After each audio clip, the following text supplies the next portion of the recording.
ਬਿਸਮਿल्लाहिर्रहमानिर्रहीम अस्सलाम वालेकुम। ਤੁਸੀਂ ਦੇਖ ਰਹੇ ਹੋ YouTube ਚੈਨਲ ਕੈਸਾ ਸਟਾਰ। ਭਾਈ ਸਾਹਿਬ ਸਾਡੇ ਕੋਲ ਮੌਜੂਦ ਨੇ। ਇਹ ਵੈਲਡਿੰਗ ਦਾ ਵੀ ਕਾਰੀਗਰ ਨੇ, ਬਹੁਤ ਜ਼ਬਰਦਸਤ ਥ੍ਰੈਸ਼ਰਾਂ, ਟਰਾਲੀਆਂ, ਦਰਵਾਜ਼ੇ ਹਰ ਕਿਸਮ ਦਾ ਕੰਮ ਕਰ ਲੈਂਦੇ ਨੇ। ਨਾਲ ਨਾਲ ਇਹਨਾਂ ਨੂੰ ਨਾਤ ਪੜਨ ਦਾ ਵੀ ਬੜਾ ਸ਼ੌਕ ਹੈ ਤੇ ਇਹਨਾਂ ਨਾਲ ਗੱਲਬਾਤ ਕਰਨੇ ਆ। अस्सलाम वालेकुम भाई साहब। वालेकुम सलाम जी। और भाई साहब टाइम तो बड़ी मुश्किल ਤੁਹਾਨੂੰ ਮਿਲਦਾ, ਪੂਰੀ ਦਿਹਾੜੀ ਕੰਮ हाँ ਵਿੱਚ जी ਹੀ हाँ ਲੱਗੇ जी, ਰਹਿੰਦੇ ਹੋ। कम शाम वाले लगे रहीदा। हाँ जी सुबह जाना तो शाम ਨੂੰ आ जाना। हाँ जी। ਤੇ ਭਾਈ ਸਾਹਿਬ ਦੁਕਾਨ ਕਿੱਥੇ ਰੱਖੀ ਦੀ ਹੈ ਭਲਾ? दुकान मेरी चलदी फिरदी है ਚਲਦੀ ਫਿਰਦੀ ਦੁਕਾਨ। ते माशाअल्लाह तबारकल्लाह अल्हम्दुलिल्लाह बहुतियां सारियां दुकानां ਨੂੰ बहुत अच्छी दुकान है मेरी ठीक है अल्लाह ਦੇ ਫਜ਼ਲ ਨਾਲ। जी भाई साहब। जी ਪਹਿਲੇ ਨੰਬਰ ਤੇ ਗੱਲ ਇਹ ਹੈ ਕਿ ਜਿਸ ਇਨਸਾਨ ਦੇ ਮੁਕੱਦਰਾਂ ਦੇ ਵਿੱਚ ਦੁਕਾਨਦਾਰੀ ਦਾ ਕੰਮ ਹੈ, हाँ जी ਉਹਨੇ ਦੁਕਾਨਦਾਰੀ ਦਾ ਕੰਮ ਕਰਨਾ ਹੈ। ਜੋ ਅੱਲਾ ਨੇ ਕਿਸੇ ਦੇ ਮੁਕੱਦਰਾਂ 'ਚ ਲਿਖਿਆ ਨਾ, ਉਹੀ ਇਨਸਾਨ ਕਰ ਸਕਦਾ, ਦੂਸਰਾ ਕੰਮ ਨਹੀਂ ਕਰ ਸਕਦਾ। नहीं कर सकता। ਦੇਖੋ ਤੁਹਾਡੀ ਕਿਸਮਤ ਵਿੱਚ ਅੱਲਾ ਪਾਕ ਨੇ, ਵੇਖੋ ਤੁਸੀਂ ਬੱਚੇ ਸੋ ਜਵਾਨ ਹੋਏ, ਅੱਲਾ ਨੇ ਤੁਹਾਨੂੰ ਇਸ ਪਾਸੇ ਲਾਇਆ, ਤੁਹਾਡੀ ਦੁਕਾਨ ਬਣਾਈ, ਅੱਲਾ ਬਿਹਤਰ ਰੋਜ਼ੀ ਦੇਣਾ। बिल्कुल। ਅੱਲਾ ਪਾਕ ਨੇ ਹਰ ਇਨਸਾਨ ਦੇ ਬਾਰੇ ਦੇ ਵਿੱਚ ਲਿਖ ਛੜਿਆ ਹੈ ਕਿ ਜੋ ਜੋ ਇਸ ਬੰਦੇ ਨੇ ਕਰਨਾ ਹੈ। ਇਹ ਛੋਟਾ ਜਦੋਂ ਹੁੰਦਾ ਬੱਚਾ, ਉਦੋਂ ਪਤਾ ਨਹੀਂ ਹੁੰਦਾ ਕਿਸੇ ਨੂੰ ਵੀ ਇਹਨੇ ਕੀ ਕਰਨਾ ਹੈ। ਅੱਲਾ ਨੂੰ ਪਤਾ ਹੁੰਦਾ ਕਿਸ ਜਗ੍ਹਾ ਤੇ ਇਸ ਇਨਸਾਨ ਨੇ ਮਰਨਾ ਹੈ, ਉਹ ਅੱਲਾ ਨੂੰ ਪਤਾ ਹੈ, ਬੰਦੇ ਨੂੰ ਨਹੀਂ ਪਤਾ। ਜਿਸ ਤਰ੍ਹਾਂ ਰਿਜ਼ਕ ਅੱਲਾ ਨੇ ਦੇਣਾ ਨੂੰ ਅੱਲਾ ਨੇ ਲਿਖਿਆ ਹੈ, ਲੇਕਿਨ ਕਿ ਹਰਗਿਜ਼ दिन और रात अल्लाह वाल रजू करना चाहिए। जिहो जा मर्जी है कम होवे, अल्लाह ताला ने लिखिया है कि अज इस जात ने काम करना है, दुकान पानी है, इन्नी देर तक इन्हें काम करना ते दुकान छड़ जानी। अल्लाह नूं पता। जनाब मेरी मैं दुकान बनाई है, शुरू तो चलदा कम, फिर डाउन हुंदा हुंदा बिल्कुल ठप्प, बड़ा चलता कम और समझ लै कि पहले शुरू च अच्छा काम चलता, फिर डाउन हुंदा हुंदा साल दे विच खत्म। मैं दफा ही करो, असीं नहीं दुकानदारी करते, असीं दूसरी दुकानदारी कर लैने हाँ। एक दिन दिल कीता यार, बंदे एक ने फोन किया, यार मेरा काम है करने वाला ते के वेख गेट एक वेल्डर करके गया था वेल्डिंग, ਉਹ ਨੇਰੀ आई, गेट टुट गया था ਉਹਦਾ। तो वो बंदा ये करके वेल्डिंग दे कारीगर दे वो वापस पिंड आया ते वो पिछू फिर टुट गया। अच्छा मैं मनु ने फोन किया, यार इस तरह मेरा गेट टुटा था ते खलोदा ने। मैं यार खलोएगा ते पैसे देनी, ना खलोएगा ते ना देई, पर मैं तेरे को महीने बाद पैसे लेने ने ते लगना तेरा 1200 रुपया। मैं अगले नूं किन्ने दित्ते हैं? 600। मैं ताइयों ते तेरा गेट टुटदा है, तू पैसे नहीं पूरे दिंदा, पैसे पूरे दे, गारंटी ले ला।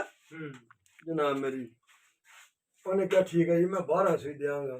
मैं 2 साल की तेरी गारंटी है, अगू तू जानी ते तेरा कम जानी। जनाब 1200 रुपया ओहदे कोल लिया, ओहदा गेट ठीक कीता, उन्हें कहा तू पहले पैसे लै। बंदा यार तू चंगा लगदा मैनूं, पुराना कारीगर। वो जनाब मेरा उस बंदे दा गेट करन टुर गया, वेल्डिंग कर कुर के आ ते मनु ज़हन मेरे ने काम किया, यार फिर टुर के थोड़ा बहुत काम लभना चाहिए। मैं जनाब एक दिन गया ते मैं रुपये 3000 की दिहाड़ी ला के आया। मैं शुक्र अल्हम्दुलिल्लाह, कमाल हो गई अज दे। जनाब मेरी सवेरे फिर मैं 9 बजे गया ते 3 बजे घर आया, रुपये 4000 की दिहाड़ी ला के घर आ गया। दुकानदारी नालों ऐ सही काम। मैं जिला दुकान के तू मूंह अड अड के वेखदा रहिंदा है, कल कदूं को गाहक आएगा है। घरां दे खर्चे चलदे ही चलदे ने, ओह ते नहीं रुकदे, ओह ते पूरे करने ने। भावें कोई फकीर है ते भावें बादशाह, ते कोई भावें माड़ा ते भावें तगड़ा, ओह ते चलाने ही चलाने ने। मैं यार ये काम बड़ा सही है। ਉਹ ਨਾਲ ਅੱਗੇ ਆ ਗਿਆ ਥ੍ਰੈਸ਼ਰਾਂ ਦਾ ਸੀਜ਼ਨ। ਉਹ ਜਿੱਥੇ ਥ੍ਰੈਸ਼ਰ ਖਲੋਦੀ ਤੇ ਹੋਣੀ ਤੇ ਉਸ ਮੈਂ ਬੰਦੇ ਨੂੰ ਲੱਭ ਲੈਣਾ। ਯਾਰ ਮੈਂ ਯਾਰ ਇਸ ਥ੍ਰੈਸ਼ਰ ਦੇ ਕੰਮ ਦਾ ਮੈਂ ਸਪੈਸ਼ਲਿਸਟ ਹਾਂ। ਮੈਂ ਥ੍ਰੈਸ਼ਰ ਦੇ ਕੰਮ ਦਾ ਸਪੈਸ਼ਲਿਸਟ ਹਾਂ। ਕੁਆੜਖਾਨੇ ਚੋਂ ਥ੍ਰੈਸ਼ਰ ਲੈ ਕੇ ਆਓ ਤੇ ਮੈਂ ਉਹਨੂੰ ਰਿਪੇਅਰ ਕਰਕੇ ਦਿੰਦਾ ਥੋੜੇ ਜਿਹੇ ਪੈਸਿਆਂ ਦੇ ਵਿੱਚ, ਤੇ 0 ਮੀਟਰ ਭਾਵੇਂ ਡਸਕੇ ਦੀ ਲੈ ਆਵੋ, ਭਾਵੇਂ ਗੁਜਰਾਂ ਵਾਲੀ ਦੀ ਲੈ ਆਵੋ, ਭਾਵੇਂ ਫੈਸਲਾਬਾਦ ਦੀ ਥ੍ਰੈਸ਼ਰ ਲੈ ਆਵੋ, ਤੇ ਉਹਦੇ ਮੁਕਾਬਲੇ 'ਚ ਨਾ ਕੰਮ ਕਰੇ ਤੇ ਮੈਨੂੰ ਪੈਸੇ ਨਹੀਂ ਦੇਣੇ। ਹਾਂ ਠੀਕ ਹੈ, ਚੈਲੰਜ ਨਾਲ ਕੰਮ ਹਾਂ ਚੈਲੰਜ ਨਾ। ਜਨਾਬ ਮੇਰੀ ਰਾਜੀਆਂ ਇੱਥੇ ਵੀ ਲਿਖ ਲਿਆ ਨਾਂ ਥ੍ਰੈਸ਼ਰ ਵਾਲੇ ਦਾ ਫਲਾਣੇ ਦਾ, ਤੇ ਉਹਨੇ ਕਿਹਾ ਜੀ ਫੋਨ ਕਰਦੇ, ਨੰਬਰ ਦੇ ਦਿੱਤਾ। ਲਦਣੀ ਜਨਾਬ ਮੇਰੀ ਕਰਤਾਰਪੁਰ, ਜ਼ਫਰਵਾਲ ਛੰਨੀ ਜਨਾਬ ਮੇਰੀ, ਇਹ ਜਿਹੜਾ ਪਿੰਡ ਹੈ ਜ਼ਫਰਵਾਲ ਦੇ ਨਾਲ ਨੰਗਲ, ਇੱਥੇ ਜਿੱਥੇ ਜਿੱਥੇ ਥ੍ਰੈਸ਼ਰਾਂ ਤੋਂ ਬੰਦਿਆਂ ਨਾਲ ਗੱਟ ਮਿੱਟ ਕੀਤੀ, ਤੇ ਜਨਾਬ ਮੇਰੀ ਹੁਣ ਬੜੀ ਮੁਤਮਿਨ ਹੋ ਗਏ। ਉਹ ਕਈਆਂ ਬੰਦਿਆਂ ਦੀਆਂ ਥ੍ਰੈਸ਼ਰਾਂ ਜਿਹੜੀਆਂ ਨੇ ਕੱਖ ਕੰਡਾ ਨਹੀਂ ਸੀ ਕਮਾਉਂਦੀਆਂ, ਉਹ ਤੇਲ ਹੀ ਪੂਰਾ ਕਰਦੀਆਂ ਹਨ। ਮੈਂ ਜਨਾਬ 6 ਲੀਟਰ ਘੰਟੇ 6 ਲੀਟਰ ਤੋਂ 7 ਲੀਟਰ ਤੱਕ ਕਿੱਲੇ ਦੀ ਕੁਤਰਾਈ ਤੇ ਲੱਗੇਗਾ, ਤੇ ਕੋਈ ਦਥਾ ਮਾਈ ਦਾ ਲਾਲ ਪੂਰਾ ਕਰ ਦੇ, ਤੇ ਮੈਂ ਪੈਸੇ ਨਹੀਂ ਲਾਉਂਗਾ। ਜਿਸ ਵਕਤ ਮੁਤਮਿਨ ਕਰਦਾ ਰਿਹਾ, ਜਿਸ ਵਕਤ ਮਹੀਨਾ ਡੇਢ ਰਹਿ ਗਿਆ ਸੀਜ਼ਨ ਦੇ ਵਿੱਚ, ਲੋਕੀ ਇਧਰੋਂ ਫੋਨ ਕਰ, ਉਧਰੋਂ ਫੋਨ ਕਰ, ਜਨਾਬ ਕੰਮ ਚੱਲ ਗਿਆ ਕੰਮ। ਯਾਰ ਇਹ ਤਾਂ ਬੜਾ ਕੰਮ ਬਣਿਆ। ਐਵੇਂ ਮੈਂ ਆਪਣੀ ਦੁਕਾਨ ਤੇ ਬਿਜਲੀਆਂ ਵੀ ਫੂਕੀਆਂ, ਕਿਰਾਏ ਵੀ ਦੇਣੇ, ਤੇ ਅਗਲੇ ਦਾ ਭਾਰ ਵੀ ਚੁੱਕਣਾ। ਤੇ ਜਨਾਬ ਮੇਰੀ ਅਗਲੇ ਦੇ ਘਰ ਉੱਥੇ ਵੇਲੀ ਖਿਲਾਰਨੇ ਥ੍ਰੈਸ਼ਰ, ਤੇ ਕਿਸੇ ਨੇ ਆਖਣਾ ਜਾਲ ਬਦਲ ਦਿਓ, ਮੈਂ ਉਹਨੂੰ ਦੱਸਣਾ ਇਹਦੇ ਜਾਲ ਬਦਲਣੇ, ਇਹਦਾ ਕਟਰ ਲੱਗਣੇ ਨੇ, ਇਹਦਾ ਇਹ ਹੋਣੇ, ਇਹ ਹੋਣੇ, ਇੰਨਾ ਖਰਚੇ। ਕਿਸੇ ਦਾ 50,000, ਕਿਸੇ ਦਾ 40,000, ਕਿਸੇ ਦਾ 20,000, ਕਿਸੇ ਦਾ 15,000। ਉਹ ਮੇਰਾ ਜਨਾਬ ਜਿਸ ਵਕਤ ਰੁਪਈਏ 2 ਲੱਖ ਦਾ ਮਹੀਨੇ ਦਾ ਲੱਗਾ ਨਾ ਘੱਟ ਪੂਰਾ, 2 ਲੱਖ ਦਾ ਮੈਂ ਕੰਮ ਕੀਤਾ, ਤੇ ਮੈਂ ਯਾਰ ਚੁੱਪ ਕਰਕੇ ਹਾਜੀ ਸਾਹਿਬ ਮੋਟਰਸਾਈਕਲ ਤੇ ਜਿਹੜਾ ਨਾ, ਮੋਟਰਸਾਈਕਲ ਤੇ ਜਿਹੜਾ ਪਲਾਂਟ ਰੱਖਿਆ ਦਾ ਨਾ, ਐਸੇ ਤਰ੍ਹਾਂ ਇਹਨੂੰ ਧੁੰਨ ਕੇ ਰੱਖ। ਬੜਾ ਜਨਾਬ ਮੇਰੀ ਸਵਾਦ ਆਇਆ। ਅੱਜ ਵੀ ਉਹੀ ਕੰਮ ਕਰਦੇ? ਅੱਜ ਵੀ ਮੈਂ ਉਹੀ ਕਰਨਾ ਪਿਆ। ਫਿਰ ਜਨਾਬ ਮੇਰੀ ਛੱਡਾਂ ਦਾ ਕੰਮ, ਅਤੇ ਮਹਿਬੂਬ ਰਈਸ ਮਿਲ ਕੇ ਵਿੱਚ ਇੱਕ ਬੜਾ ਵੱਡਾ ਸ਼ੈੱਡ ਬਣਾਇਆ। ਉਹਨੇ ਕਿਹਾ ਜਨਾਬ ਮੇਰਾ ਨਾਰੋਵਾਲ ਵੀ ਸ਼ੈੱਡ ਬਣਦਾ ਪਿਆ, ਉੱਥੇ 2 ਬੰਦੇ ਕਰਦੇ ਕੰਮ ਛੱਡਾਂ ਦਾ। ਛੱਡਾਂ ਦੇ ਕੰਮ ਲੋਕ ਪਾਕਿਸਤਾਨ ਦੇ ਵਿੱਚ ਬਹੁਤ ਘੱਟ ਕਰਦੇ ਸਨ, ਅਸੀਂ ਤੇ ਬਾਅਦ ਕਾਰੀਗਰ ਸਾਂ, ਮਾਸ਼ਾਅੱਲਾ ਸਾਡੇ ਤੇ ਖੱਬੇ ਹੱਥ ਦੀ ਮਾਰ ਹੈ। ਬੜਾ ਵੱਡਾ ਛੱਡ, ਤੇ ਉਹਨਾਂ ਕਿਹਾ ਜੀ ਇਹ ਕਰਨਾ ਤੇ ਕੀ ਲਵੋਗੇ? ਮੈਂ ਜਨਾਬ ਰੁਪਈਆ 2,000 ਰੁਪਈਆ ਦਿਹਾੜੀ ਲੈਣੀ ਹੈ, ਤੇ ਇਹ ਬੰਦਿਆਂ ਨੂੰ ਦੱਸਣਾ ਇੰਝ ਕਰ ਦਿਓ ਤੇ ਇੰਝ ਕਰ ਦਿਓ, ਕਰ ਦਿਆਂਗੇ ਕੰਮ। ਉਹ ਕੀਤਾ ਜਨਾਬ ਕੰਮ। 3 ਵਜੇ ਘਰ ਆ ਜਾਣਾ, ਰੁਪਈਏ 2,000 ਲੈ ਕੇ, ਬੜੀ ਪੁਰਾਣੀ ਗੱਲ ਹੈ। ਫਿਰ ਉਹਨਾਂ ਨੇ ਜਨਾਬ ਮੇਰੀ ਸੈਲਰ ਤੇ ਸਰਵਿਸ ਸ਼ੁਰੂ ਕਰਵਾ ਲਿਆ। ਉੱਥੇ ਉਹਨਾਂ ਕੋਲ ਪੈਸੇ ਪੂਰੇ ਲੈਣੇ, ਦਿਹਾੜੀ ਦੇਣੇ, ਮੈਂ 3 ਵਜੇ ਘਰ ਆ ਜਾਣਾ, ਰੋਜ਼ਾਂ ਦਾ ਮਹੀਨਾ ਨਾ ਕਰਨਾ ਕਰਨਾ। ਬੜੇ ਬੜੇ ਵੱਡੇ ਛੱਡਾਂ ਦੇ ਕੰਮ ਕੀਤੇ ਨੇ ਮਾਸ਼ਾਅੱਲਾ, ਮੰਨਦੇ ਨੇ ਲੋਕ ਜਿਨ੍ਹਾਂ ਦੇ ਘਰ ਕੇ ਆਏ ਆ। ਤੇ ਇਸ ਟਾਈਮ ਮਾਸ਼ਾਅੱਲਾ ਆ ਦਿੱਲੂ ਦੇ ਡੇਰੇ ਜ਼ਫਰਵਾਲ ਬੰਦੇ ਨੇ ਆਪਣਾ, ਉਹਨਾਂ ਨੇ ਲਈ ਦੀ ਜਗ੍ਹਾ ਤੇ ਉਹ ਡੇਰਾ ਬਣਾ ਦਿੱਤਾ, ਤੇ ਉਹਨਾਂ ਦੇ ਸਿਆਲਕੋਟ ਕੋਠੀ ਬਣਨ ਲਈ ਹੈ, ਤੇ ਉਹਨਾਂ ਦੇ ਗੇਟ ਗ੍ਰਿਲਾਂ ਰੇਲਾਂ ਗੇਟ ਬੜੇ ਬੜੇ ਵੱਡਾ ਬਣਨ ਦੇ, ਉਹ ਬਣਾਉਣ ਲਿਆ। ਤੇ ਬੜਾ ਅੱਲਾ ਦਾ ਆਸਾਨ ਹੈ, ਬੜਾ ਹੀ ਅੱਲਾ ਦਾ ਸ਼ੁਕਰ ਹੈ। ਰੁਪਈਆ 4,000 5,000 4,000 5,000 ਦੀ ਦਿਹਾੜੀ ਲਾ ਕੇ ਤੇ ਰਮਾਨ ਨਾਲ ਸਕੂਨ ਨਾਲ ਘਰ ਆ ਜੀਦਾ। ਹਾਈ ਸਾਹਿਬ ਅਗਰ ਕਿਸੇ ਨੇ ਇਹੋ ਜਿਹਾ ਕੋਈ ਬਣਾਉਣਾ ਹੋਏ, ਕੋਈ ਗੇਟ ਗੂਟ ਇਹ ਉਹ ਥ੍ਰੈਸ਼ਰਾਂ ਉੱਥੇ ਖਲੋਤੀ ਦੀਆਂ, ਉੱਥੇ ਜਾ ਕੇ ਉੱਥੇ ਹੀ ਜਨਾਬ, ਉੱਥੇ ਹੀ ਅਸੀਂ ਕੰਮ ਕਰਕੇ ਦਿੰਦੇ ਹਾਂ ਤਸੱਲੀ ਨਾਲ। ਅਸੀਂ ਉਹਨਾਂ ਨੂੰ ਗਰੰਟੀ ਦੇ ਕੇ ਆਨੇ ਕਿ ਜਿਹੜਾ ਇਹਦੇ ਵਿੱਚ ਨੁਕਸ ਹੈ ਤੋਹਾਂ ਦੱਸਣਾ ਹੈ, ਤੇ ਅਸੀਂ ਇਨਸ਼ਾਅੱਲਾ ਅੱਲਾ ਦੇ ਫਜ਼ਲ ਕਰਮ ਨਾਲ ਹੀ ਠੀਕ ਕਰਕੇ ਟੁਰ ਜਾਣਾ। ਤੇ ਤੁਸੀਂ ਆਪੇ ਫੋਨ ਸਾਨੂੰ ਕਰਨਾ ਕਿ ਯਾਰ ਕੰਮ ਕਰਦੀ ਹੈ ਕਿ ਨਹੀਂ ਕਰਦੀ, ਤੁਹਾਂ ਆਪਣੀ ਇਮਾਨਦਾਰੀ ਨਾਲ ਦੱਸਣਾ, ਤੇ ਉਹ ਮੈਨੂੰ ਇਨਸ਼ਾਅੱਲਾ ਇਮਾਨਦਾਰੀ ਨਾਲ ਦੱਸ ਦਿੰਦੇ ਨੇ ਹਾਜੀ ਸਾਹਿਬ ਐਦੋਂ ਪਿਛਾ ਮਜ਼ਾ ਹੀ ਨਹੀਂ ਆਇਆ ਇਹੋ ਜਿਹੇ ਕੰਮ ਦਾ। ਸਾਨੂੰ ਅਸੀਂ ਬੜੇ ਬੜੇ ਕੰਮ ਵੇਖੇ ਨੇ ਲੋਕਾਂ ਕੋਲ ਕਰਵਾ ਕੇ, ਸਾਨੂੰ ਮਜ਼ਾ ਨਹੀਂ ਆਇਆ। ਤੇ ਇਹ ਜ਼ਿਲ੍ਹਾ ਨਾਰੋਵਾਲ ਦੇ ਵਿੱਚ ਤੁਸੀਂ ਜਾ ਸਕਦੇ ਹੋ ਹਦੂਦ ਦੇ ਵਿੱਚ? ਹਾਂਜੀ, ਜਾਂ ਤਹਿਸੀਲ ਜ਼ਫਰਵਾਲ ਦੀ? ਤਹਿਸੀਲ ਮੈਂ ਜ਼ਿਲ੍ਹੇ 'ਚ ਨਹੀਂ ਪਹੁੰਚ ਸਕਦਾ। ਮੈਂ ਇਹਨੂੰ ਜਿਹਨੂੰ ਜਨਾਬ ਜ਼ਫਰਵਾਲ ਰੁਪਈਆ 4-5 ਹਜ਼ਾਰ ਲੱਭੇ, ਉਹਨੂੰ ਜ਼ਰੂਰਤ ਕੀ ਹੈ ਕਿੰਗਰੇ ਜਾਣ ਦੀ?